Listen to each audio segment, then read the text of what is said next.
सबै साथीहरूलाई नमस्ते। मेरो नाम प्रेम बहादुर बडुवाल। म चाहिँ आज यो लोकसेवा अध्ययन गर्ने साथीहरूको लागि चाहिँ एउटा जिकेको महत्त्वपूर्ण ट्रिक लिएर आएको छु, जुन अन्तर्राष्ट्रिय सङ्घ संस्थासँग रिलेटेड छ। जस्तै यसमा आज जनरली मैले चाहिँ यहाँ यो विभिन्न सङ्गठनमा रहेका प्रधानकारले सम्झिने ट्रिकहरू भनेर ल्याएको छु। जस्तै हामीले यो सोधिराख्छ परीक्षामा, जस्तै स्विजरल्यान्डको जेनेभामा प्रधान कार्यालय रहेका सङ्गठनहरू के हुन् त भनेर हामीले जान्नु पर्यो भने के रहेछन् त स्विजरल्यान्डको जेनेभामा प्रधान कार्यालय कसरी सम्झिने भनेर चाहिँ यहाँ सजिलो बनाएको छु। जस्तै कुनै पनि सङ्गठनको चाहिँ डब्लुबाट सुरु भई ओमा सकिन्छ भने तिनको प्रधान कार्यालय कहाँ हुन्छ? जेनेभाको स्विजरल्यान्डमा। अथवा यदि कुनै पनि सङ्गठन आईबाट सुरु भई ओमा सकिन्छ भने तिनको प्रधान कार्यालय कहाँ आउँदो रहेछ? स्विजरल्यान्डको जेनेभामा। जस्तै तपाईँको लेटेस्ट सपोज मैले भने डब्लु भनेको ओल्ड भयो, त्यसै गरी ओ भनेको अर्गनाइजेसनल भयो, त्यसै गरी आई भनेको इन्टरनेसनल भयो, ओ भनेको अर्गनाइजेसनल भयो। यदि डब्लुबाट सुरु भएर ओमा सकियो र आईबाट सुरु भएर ओमा सकियो भने यसको प्रधान कार्यालय कहाँ आउने भयो? स्विजरल्यान्डको जेनेभामा। तर के यो यसमा के एक्सेप्सन पनि छ, अहिले म कुरा गरौँला। जस्तै यहाँ हेरौँ, विचार गरौँ। अब यो त नेपालीबाट सोध्छ भन्नु होला, त्यो पनि कुरा गरौँला। जस्तै डब्लु सुरु भयो, ओल्ड भयो, केमा सकियो? ओमा सकियो। World health organisation, WHO. यो हेर्नुहोस् त, डब्लुएचओ केबाट सुरु भयो? डब्लु, केमा सकियो? ओ। भनेपछि प्रधान कार्यालय कहाँ हो? यो के हो? विश्व स्वास्थ्य सङ्गठन। प्रधान कार्यालय कहाँ भयो? स्विजरल्यान्डको जेनेभामा। त्यसै गरी अर्को केबाट सुरु भयो? डब्लु, केमा सकियो? ओ। भनेपछि डब्लुएमओ, ओल्ड मेट्रोलोजिकल अर्गनाइजेसन अथवा विश्व मौसम विज्ञान सङ्गठन कहाँ भयो? यो पनि स्विजरल्यान्डको जेनेभामा प्रधान कार्यालय। त्यसै गरी यो पनि हेर्नुहोस्, डब्लुबाट सुरु भयो, केमा सकियो? ओ। अथवा डब्लुपिआई, डब्लुआइपिओ, विश्व बौद्धिक सङ्गठन, प्रधान कार्यालय कहाँ? स्विजरल्यान्डको जेनेभामा। त्यसै गरी यहाँ डब्लुबाट सुरु भयो, केमा सकियो? ओ। डब्लु भनेको ओल्ड ट्रेड अर्गनाइजेसन अथवा डब्लु भनेको यहाँ डब्लुबाट र केमा सकियो? ओमा, विश्व व्यापार सङ्गठन, प्रधान कार्यालय कहाँ? स्विजरल्यान्डको जेनेभामा। अब यसलाई नेपालीबाट सोध्यो भने के भनेर सोध्नु? विश्वबाट सुरु भएर केमा? सङ्गठन, सङ्गठनमा सकियो भने त्यसको प्रधान कार्यालय स्विजरल्यान्ड। जस्तै विश्व स्वास्थ्य सङ्गठन, विश्व बौद्धिक सङ्गठन, विश्व मौसम विज्ञान सङ्गठन, विश्व व्यापार सङ्गठन अथवा अन्तर्राष्ट्रियबाट सुरु भएर सङ्गठनमा सकियो भने पनि तपाईँको चाहिँ सङ्गठनमा सकियो भने पनि त्यसको प्रधान कार्यालय पनि कहाँ आउने भयो? स्विजरल्यान्डको कहाँ आउने भयो? जेनेभामा आउने भयो। हेर्नुहोस् है त, यो भयो। अब हेर्नुहोस् है, यहाँ तल थोरै छ अरू, हेर्नुहोस् है। अब यहाँ पनि छ आई र ओबाट भनेर भने, जस्तै आई र सुरु भयो भने ओमा सकियो पनि मैले भनेको छु।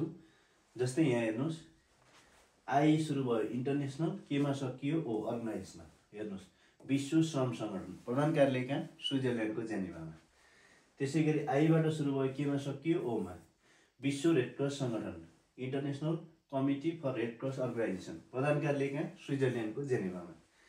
त्यसै गरी आइएसओ, आईबाट सुरु भयो, ओमा सकियो, प्रधान कार्यालय अथवा विश्व गुणस्तर सङ्गठनको कहाँ? स्विजरल्यान्डको जेनेभामा। हेर्नुहोस्, डब्लुबाट सुरु भएर ओमा सकियो र आईबाट सुरु भएर ओमा सकियो भने प्रधान कार्यालय कहाँ आउने भयो? स्विजरल्यान्डको जेनेभामा है, स्विजरल्यान्डको जेनेभामा। तर के हुन्छ? एक्सेप्ट आइएमओ भन्ने छ, एक्सेप्ट आइएमओ। हेर्नुहोस् है, डब्लुएमओ भन्यो भने फेरि हेर्नुहोस्, ओल्ड मेट्रोलोजिकल अर्गनाइजेसन भन्यो भने फेरि त्यसको प्रधान कार्यालय त चाहिँ स्विजरल्यान्डको जेनेभामा नै भयो। तर एउटा आइएमओ भन्ने छ, इन्टरनेसनल मरिटाइन अर्गनाइजेसन, अथवा यसको प्रधान कार्यालय कहाँ रहेछ? तपाईँहरूको चाहिँ हेर्नुहोस्, बेलायतको लन्डनमा रहेको छ भनेर भनियो।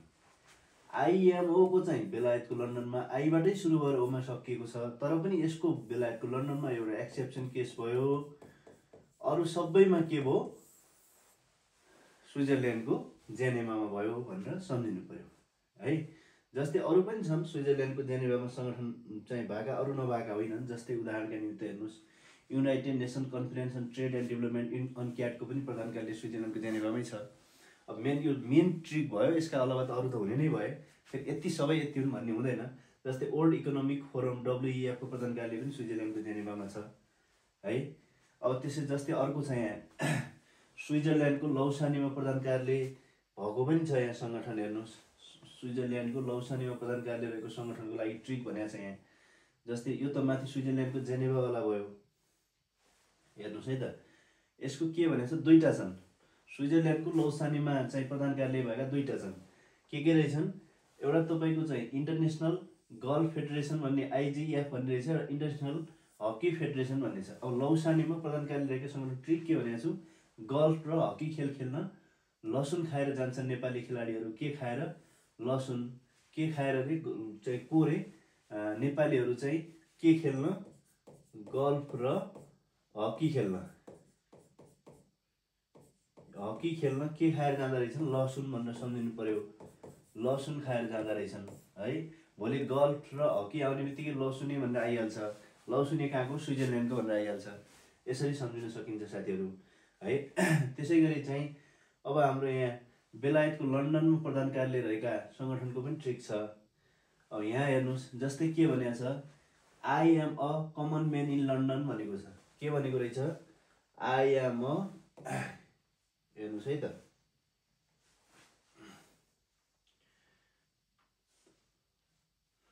जस्तै के भनेको छ, I am a common man in London भनेर भनेको छ। हेर्नुहोस्, यो सम्झे भइगयो। I am a common man in London, लन्डनमा प्रधान कार्यालय। जस्तै तपाईँको इन्टरनेसनल मरिटाइन अर्गनाइजेसन माथि आइसक्यो, अरू सबै आई र ओबाट सुरु भएको स्विजरल्यान्डको जेनेभामा छन्। तर एक्सेप्सन एउटा के छ, आइएम छैन भनिसकेका थियौँ। आइएम भनेको हेर्नुहोस्, एमनेस्टी इन्टरनेसनल भन्ने भइगयो। यसको प्रधान कार्यालय, एमनेस्टी इन्टरनेसनलको प्रधान कार्यालय कहाँ रहेको छ भने पनि तपाईँको बेलायतको लन्डनमा भन्नु पर्यो। कमन भनेपछि कमनवेल्थ अफ नेसन, यसलाई कमनवेल्थ मात्र भनेको पाइन्छ। कमनवेल्थको प्रधान कार्यालय पनि तपाईँको चाहिँ स्विजरल्यान्डको जेनेभामै भइहाल्यो। के अरे सरी, चाहिँ हाम्रो बेलायतको लन्डनमै भइहाल्यो। त्यसपछि यो कमनबाटै अर्को पनि भन्न सकिन्छ, के अरे कमनवेल्थ टेलिकम्युनिकेसन अर्गनाइजेसन है। यसको प्रधान कार्यालय पनि कहाँ छ, तपाईँहरूको चाहिँ बेलायतको लन्डनमा छ। I am common man in London भनेको चाहिँ आई एम कमन भनेको आईको पनि लन्डनमा भन्न खोजेको यो, तपाईँको चाहिँ एमको पनि एमनेस्टीको पनि लन्डनमा, त्यसपछि कमनबाट आउने दुईटाको पनि लन्डनमा भनेर भन्न खोजेको। I am common man in London भनेर भन्यो भनेपछि तपाईँहरूको चाहिँ भइहाल्छ। त्यसै गरी अब वासिङटन डिसीमा प्रधान कार्यालय हेर्नुहोस्, अहिलेसम्मका त याद भयो होला नि सजिलै, एकछिन रिकल गऱ्यो भने मजाले याद भइहाल्छन्। जस्तै वासिङटन डिसी, अमेरिकाको वासिङटन डिसीमा प्रधान कार्यालय रहेको चाहिँ के गर्नु पर्यो, यी हेर्नुहोस् एकदम सजिलो छ। मनी है, पैसासँग सम्बन्धित भएका सबैको प्रधान कार्यालय कहाँ रहेछ हेर्नुहोस्, पैसासँग सम्बन्धित मनी है, अथवा पैसासँग सम्बन्धित पैसासँग सम्बन्धित भन्यो भने यिनीहरूको प्रधान कार्यालय कहाँ हुँदो रहेछ, चाहिँ प्रायः चाहिँ वासिङटन डिसीमा हुँदो रहेछ। जस्तै इन्टरनेसनल मोनिटरी फाउन्ड, मोनिटरी भनेको त पैसै हो है, चाहिँ विभिन्न पेजहरू चाहिँ मोनिटराइज गर्ने भनेर भनेकै हुन्छ। त्यसैले चाहिँ मोनिटरी आइहाल्यो। इन्टरनेसनल मोनिटरी फाउन्ड भनेपछि यसको प्रधान कार्यालय कहाँ हुने भइहाल्यो, चाहिँ तपाईँको वासिङटन डिसीमा हुने भइहाल्यो। त्यसैले वर्ल्ड ब्याङ्कका विभिन्न समूहहरू हुने भए, जस्तै अन्तर्राष्ट्रिय पुनर्निर्माण तथा विकास कोड भन्ने छ IBRD। हेर्नुहोस्, यसका वर्ल्ड ब्याङ्क भनेको त पैसा जम्मा गर्ने भन्ने बुझ्न सकिन्छ नि त माइन्डमा। त्यसैले वर्ल्ड ब्याङ्कभित्रका समूहहरू त हामीलाई थाहा छ, अब लोकसेवा पढ्नलाई त सधैँ थाहा हुनुपर्छ। जस्तै IBRD भयो, IFC भयो, त्यसै गरी यो चाहिँ अन्तर्राष्ट्रिय वित्त निगम दुईवटा भएर रहेछ, अन्तर्राष्ट्रिय विकास सङ्गठन भयो, अनि मिगा भयो। जस वर्ल्ड ब्याङ्कका यी पाँचवटा सबै समूहहरू केमा पर्छन्, तपाईँहरूको चाहिँ यो चाहिँ मनीसँग सम्बन्धित भयो अनि वासिङटन डिसीमा हुने भए है। अब त्यसै गरी अर्को तपाईँले चाहिँ अस्ट्रेलियाको भियनामा प्रधान कार्यालय भएको सङ्गठनहरू भन्न सकियो है। अस्ट्रेलियाको भियनामा, जस्तै तपाईँको चाहिँ हामीले यहाँ बुझ्न सक्यो, के सम्झिनु पर्यो भनेपछि यी हेर्नुहोस्, उद्योगमा पेट्रोल हालेर एटम बम पड्काइदिने हो। कसलाई कहाँ हालेर अरे, उद्योगमा के हालेर, हेर्नुहोस् पेट्रोल हालेर, उद्योगमा पनि पेट्रोल हाल्दो रहेछ भनेर मनमा नै सम्झिनु पर्यो। पेट्रोल हालेर के गर्ने, चाहिँ तपाईँको एटम बम पड्काइदिने हो भनेर भनेको छ। एटम बम पड्काइदिने हो भनेर सम्झिने के को, भियनामा। किन भन्दा भिना भनेर सम्झिन सकियो। अब भिनाले यस्तो यस्तो काम गर्छन्, के गर्छन्, उद्योगमा पेट्रोल हालेर के पड्काइदिँदा रहेछन्, एटममा पड्काइदिएर रहेछन्। भिना, अस्ट्रेलियाको भियनामा सम्झिन सकियो भोलि। जस्तै तपाईँको चाहिँ उद्योग भनेको इन्डस्ट्री हो, इन्डस्ट्रियल डेभलपमेन्ट अर्गनाइजेसन आयो भने उद्योग आयो, उद्योगसँग सम्बन्धित भनेपछि के हुने भयो चाहिँ पेट्रोल हालेर चाहिँ भियनामा पड्काइदिने भन्ने थियो भनेपछि अस्ट्रियाको भियना भइगयो। एटोमिक इनर्जी, एटम भनेको छ, एटोमिक इनर्जीको पनि अस्ट्रियाको भियना भइगयो, एटोमिक इनर्जी एजेन्सीको। त्यसपछि इन्टरनेसनल के अरे organisation of the petroleum exporting चाहिँ कन्ट्रिज भन्यो भने पेट्रोल आयो भने त्यसको कहाँ हुने भयो अस्ट्रेलियाको भियनामा। हेर्नुहोस् त उद्योग आयो, किन भन्दा उद्योगमा भियना सम्झिए भइहाल्यो। यो एकचोटि याद गरेपछि सजिलै सम्झिन्छ।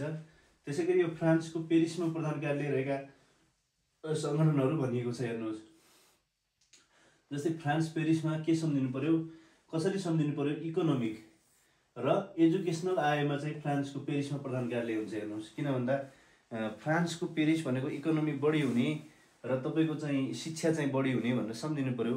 यो एकदम सजिलो छ है, हेर्दाखेरि एकदम गाह्रो भए पनि हेर्नुहोस् हामीले स्विजरल्यान्डको जेनेभामा डब्लुबाट सुरु गरेर ओमा सकिने, आईबाट सुरु गरेर ओमा सकिने, एक्सेप्ट आइएमओ भनेर भनेका थियौँ है। त्यसै गरी लन्डनमा पनि I am common man in London भनेका थियौँ। हेर्नुहोस् भियनामा भन्ने बित्तिकै भिना सम्झिने, उद्योगमा पेट्रोल सेट्रोल सम्झिने, यो गाह्रो छैन के है। हेर्दाखेरि गाह्रो देखिने। लसुन खाएर नेपाली खेलाडीहरू हकी आयो भनेपछि चाहिँ सजिलै चाहिँ के हुँदा जाँदा रहेछन्, चाहिँ खेल्न जान्छन् लसुन खाएर भनेर सम्झिने, यो सम्झिँदाखेरि सकिहालिन्छ। त्यसै गरी फ्रान्सको पेरिसमा चाहिँ इकोनोमिक र एजुकेसनल आयो भने जस्तै organisation of economic cooperation development OECD आयो भने हेर्नुहोस् इकोनोमिक आयो, यसको प्रधान कार्यालय फ्रान्सको पेरिस भन्ने।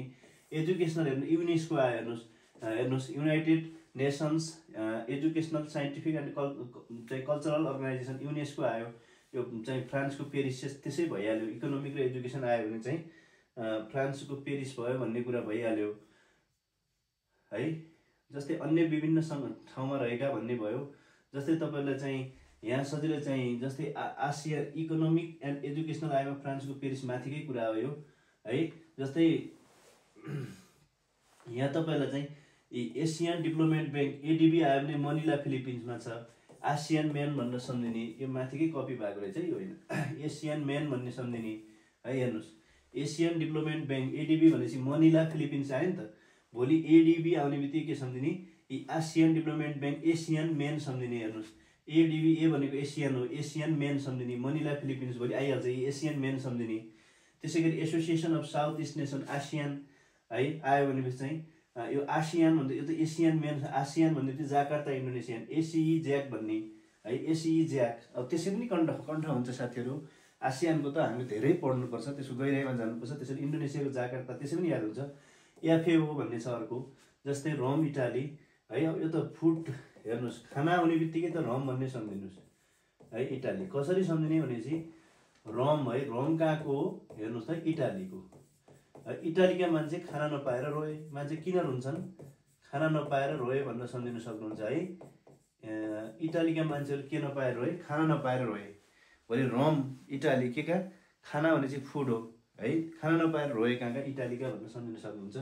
इन्टरनेसनल कोर्ट अफ जस्टिस चाहिँ द हेग नेदरल्यान्ड भन्नुहुन्छ, कोर्ट गिभेन जस्टिस भनेर सम्झिनुहुन्छ। कोर्टले के दिन्छ, जस्टिस दिन्छ केमा, हेगमा भनेर चाहिँ। यसरी चाहिँ यहाँहरूले विभिन्न सङ्गठनका चाहिँ प्रधान कार्यालयहरू याद गर्न सक्नुहुन्छ। यी चाहिँ मेन चाहिँ ट्रिक वाइज भए। अन्य सङ्गठनहरू पनि थुप्रो छन्, सोधिराख्छ, हेर्नुहोला भन्दै यहाँबाट बिदा हुन्छु। हस्, धन्यवाद।